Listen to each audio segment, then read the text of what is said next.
موعد مباراة الاتحاد ضد الخلود في كأس خادم الحرمين الشريفين والقنوات الناقلة اليوم.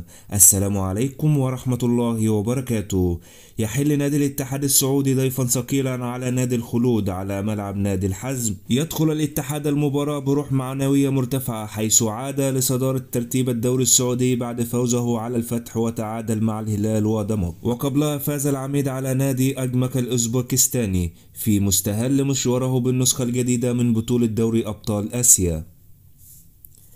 يدخل فريق الاتحاد اللقاء في ظل الغيابات العديدة أبرزها غياب عبد الرازق حمد الله للإصابة، كما تعرض أحمد شرحلي للإصابة بالرباط الصليبي في مباراة العميد الأخيرة ضد الفتح، في الوقت الذي أعلن نادي الاتحاد السعودي عن إصابة نجمه الفرنسي كريم بنزيما في الفخذ اليمنى، ويحتاج لفترة علاج وتأهيل تصل إلى أسبوع، وسيغيب عن مباراته أمام الخلود المقرر لها اليوم. تنطلق مباراة النصر والخلود في دور الاثنين وثلاثين من بطولة كأس الملك السعودي مساء اليوم الثلاثاء 26 سبتمبر 2023، وتنطلق صافرة بداية المباراة في تمام الساعة 9 مساء بتوقيت القاهرة ومكة المكرمة.